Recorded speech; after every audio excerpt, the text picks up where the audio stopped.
प्यारे विद्यार्थियों, आज हम 9वीं कक्षा की हिंदी की पाठ्य पुस्तक स्पर्श भाग 1 से पाठ 3 तुम कब जाओगे अतिथि का तीसरा भाग पढ़ेंगे। विद्यार्थियों, इस पाठ के लेखक शरद जोशी जी हैं। आगे बढ़ने से पहले पिछले 2 भाग में अभी तक जो हम पढ़ चुके हैं, आइए एक बार उसे भी दोहरा लेते हैं।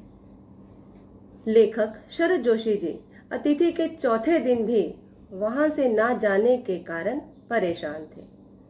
उन्होंने अतिथि को जाने का संकेत देने के लिए कई उपाय किए, जैसे उसके सामने रोज रोज तारीखें बदली और तारीखें बदलते समय इस बात का ध्यान भी दिलाया कि आज यह तारीख हो चुकी है। उसने धोबी को कपड़े देने की बजाय लॉन्ड्री में कपड़े धुलने के लिए दिए, ताकि वहां से कपड़े जल्दी धुलकर वापस आ सके। लेकिन अतिथि को कुछ भी असर नहीं हो रहा था और अंत में तो लेखक ने उसके साथ मुस्कुराना और यहाँ तक कि बातचीत करना भी छोड़ दिया था।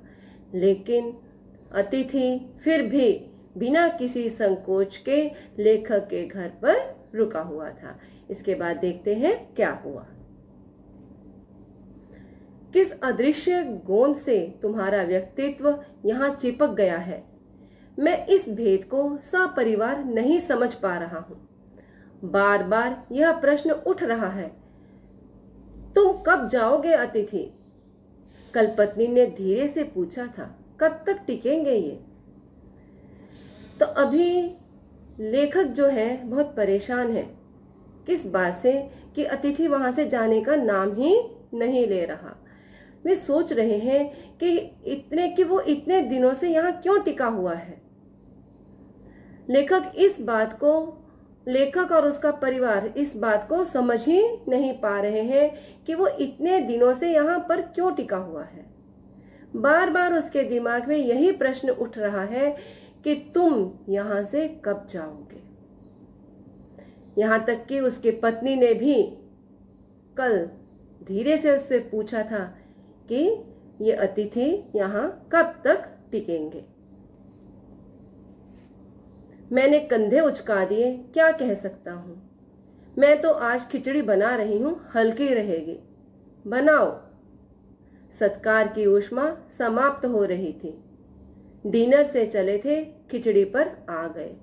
अब भी पहले इतना समझ लेते हैं। तो जब लेखक की पत्नी ने लेखक से पूछा तो लेखक ने कंधे उचका दिए, मतलब कि उसने बोला मुझे भी कुछ पता नहीं है, मैं क्या कह सकता हूँ इसके बारे में। मैं तो आज खिचड़ी बना रही हूँ। और पत्नी जो है पहले से ही तंग आ चुकी थी, तो उसने क्या कहा कि मैं तो आज खिचड़ी बना रही हूँ और वह भी हल्की ही रहेगी। तो लेखक ने मना नहीं किया, उसने भी बड़े शौक से कहा, बड़ी खुशी से कहा, बनाओ। सत्कार की ऊष्मा समाप्त हो रही थी। जो उनके अंदर जो इसके सत्कार मतलब कि जो सम्मान की जो उसका सम्मान करने का जो जोश था वह अब समाप्त हो गया था। डिनर से चले थे मतलब कि जब अतिथि आया था तो लेखक की पत्नी ने उसके लिए 2 सब्जियां, रायता और मीठा बनाया था। तो वहां से अभी वे कहां पर पहुंच गए थे? एक सादी खिचड़ी पर पहुंच गए थे। अब भी अगर तुम अपने बिस्तर को गोलाकार रूप नहीं प्रदान करते तो हमें उपवास तक जाना होगा। तुम्हारे मेरे संबंध एक संक्रमण के दौर से गुजर रहे हैं। तुम्हारे जाने का यह चरम क्षण है। तुम जाओ ना अतिथि। तो लेखक जो है अतिथि से बुरी तरह से तंग आ चुके हैं। तो उसने कहा कि अगर तुम अभी भी यहाँ से नहीं गए, तुमने अपने बिस्तर को इकट्ठा नहीं किया, तो हमें जो है उपवास तक जाना होगा। उपवास मतलब व्रत तक जाना होगा। तुम्हारे और मेरे संबंध एक संक्रमण के दौर से गुजर रहे हैं। मतलब कि संक्रमण क्या होता है? एक अवस्था से दूसरी अवस्था में जाना। तुम्हारे और मेरे संबंध पहले एक अच्छी अवस्था में थे, एक अच्छी स्थिति में थे, लेकिन अभी जो है वैसे नहीं रहे। तुम्हारे जाने का यह चरम क्षण है। तुम्हारे जाने का अंतिम क्षण जो है वह आ गया है। तुम यहाँ से चले जाओ। ये देखिए, यहाँ चित्र में आप देखेंगे कि कि जो अतिथि है बड़े आराम से सोफे पर बैठा पत्रिका पढ़ रहा है, उसके चेहरे पर प्रसन्नता है। लेकिन अगर आप लेखक को देखेंगे तो लेखक जो है कैसे दिखाई दे रहे हैं, बहुत परेशान दिखाई दे रहे हैं, बहुत दुखी दिखाई दे रहे हैं। तो लेखक उसका ये चेहरा देखकर उससे कह रहे हैं कि तुम्हें यहाँ अच्छा लग रहा है ना, मैं जानता हूँ दूसरों के यहाँ अच्छा लगता है। अगर बस चलता तो सभी लोग दूसरों के यहाँ रहते, पर ऐसा नहीं हो सकता। अपने घर की महता के गीत इसी कारण गाए गए हैं। होम को इसी कारण स्वीट होम कहा गया है कि लोग दूसरे के होम की स्वीटनेस को काटने ना दौड़ें। तुम्हें यहाँ अच्छा लग रहा है, पर सोचो प्रिय कि शराफत भी कोई चीज होती है, और गेट आउट भी एक वाक्य है जो बोला जा सकता है। लेखक यहाँ बता रहे हैं कि वे अतिथि से स्पष्ट रूप से कुछ नहीं कहते, लेकिन जो है अंदर ही अंदर उनके मन में बहुत सी बातें चल रही थी। तो उसने यहाँ पर हमें बताया है कि जो है उनके मन में क्या चल रहा था कि अतिथि को यहाँ पर रहना अच्छा लग रहा है। मैं जानता हूँ कि दूसरों के यहाँ अच्छा ही लगता है, और यदि बस चलता तो सभी लोग दूसरों के यहाँ पर रहते, परंतु ऐसा संभव है? ऐसा बिल्कुल भी संभव नहीं है, क्योंकि अपना घर अपना ही घर होता है। इसी कारण उसके जो है उसकी महता के गीत भी गाए हैं। और होम को इसी कारण स्वीट होम कहा जाता है। जो अपना घर है उसको क्या कहा जाता है? स्वीट होम कहा जाता है। घर की स्वीटनेस मतलब घर का जो मतलब के लोग यहाँ क्या बताया गया है कि होम को इसी कारण स्वीट होम कहा गया है कि लोग दूसरे के होम की स्वीटनेस को काटने ना दौड़े। घर की स्वीटनेस से अभिप्राय यहाँ पर ये है कि यहाँ पर उसका अभिप्राय है पारिवारिकता की मिठास, अर्थात वह मिठास तब समाप्त हो जाती है जब कोई दूसरा अतिथि बिना बताए किसी कारण आकर अचानक ही डेरा जमा लेता है और जाने का नाम नहीं लेता। इससे घर के सदस्यों में जो है क्या हो जाता है, मन मुटाव की स्थिति पैदा हो जाती है। घर के सदस्य खुलकर बात नहीं कर पाते, वे खुलकर हंस नहीं पाते, और ना वे आराम से रह पाते हैं, और जो वे करते हैं वे दिखावा ही करते हैं। तुम्हें यहाँ अच्छा लग रहा है, पर सोचो प्रिय कि शराफत भी कोई चीज होती है। कि तुम्हें यहाँ रहना बहुत अच्छा लग रहा है, परंतु इतना भी सोचो कि शराफत नाम की भी कोई चीज होती है। और यदि मैं अपने गुस्से पर आ गया तो मैं तुम्हें एक वाक्य और भी कह सकता हूँ, गेट आउट, कि तुम यहाँ से चले जाओ। मैं यह भी तुम्हें बोल सकता हूँ। इसलिए अभी इसी में तुम्हारी जो है तुम्हारा भला है कि तुम यहाँ से चुपचाप चले जाओ। अपने खर्राटों से एक और रात गुंजायमान करने के बाद कल जो किरण तुम्हारे बिस्तर पर आएगी वह तुम्हारे आगमन के बाद 5वें सूर्य की परिचित किरण होगी। आशा है वह तुम्हें चूमेगी और तुम घर लौटने का सम्मानपूर्ण निर्णय ले लोगे। मेरी सहनशीलता की वह अंतिम सुबह होगी। उसके बाद मैं स्टैंड नहीं कर सकूंगा और लड़खड़ा जाऊंगा। मेरे अतिथि, मैं जानता हूं कि अतिथि देवता होता है। अब जो है लेखक बुरी तरह से तंग आ गए हैं। अब वे क्या कह रहे हैं कि उसको आए यहाँ पर 4 दिन बीत चुके थे, तो उसने बोला कि अब जो अगली सुबह होगी वो 5वीं सुबह होगी। तो अपने खर्राटों से एक और रात जो है गुंजायमान करने के बाद कल की जो सुबह होगी वह 5वां दिन होगा। और तुम्हें जो है मुझे उम्मीद है कि तुम यहाँ से चले जाओगे, ऐसी मुझे आशा है।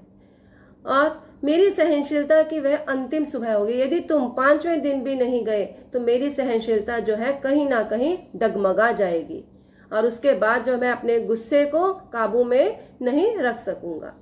मेरे अतिथि, मैं जानता हूं कि अतिथि देवता होता है। वे बता रहे हैं कि मैं जानता हूं कि अतिथि जो है देवता होता है, देवता के समान होता है। आइए पहले शब्दों के अर्थ जान लेते हैं।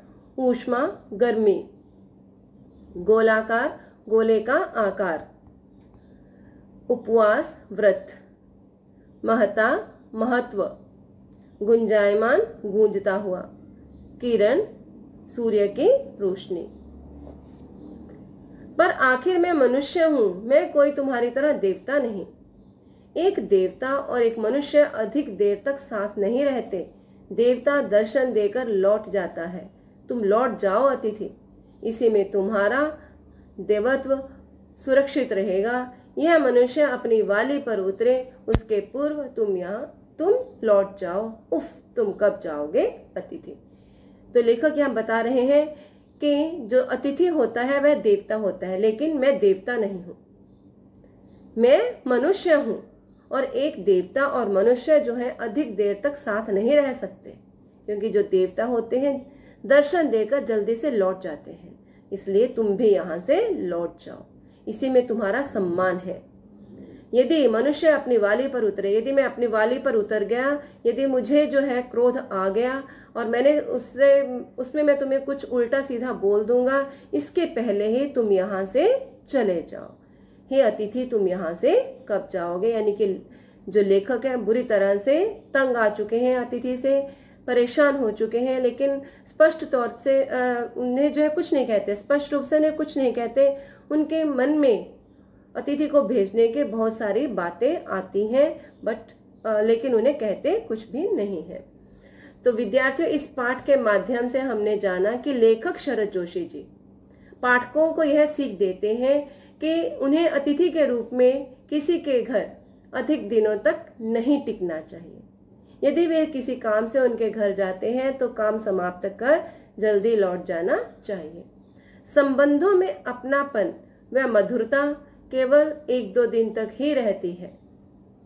उसके पश्चात जो हमारे संबंध है उनमें क्या आ जाती है, उनमें कटुता आ जाती है, उनमें विवशता आ जाती है। मतलब हम चाहकर भी कुछ बोल नहीं पाते, लेकिन अंदर ही अंदर हमारे मन में बहुत कुछ चलता रहता है।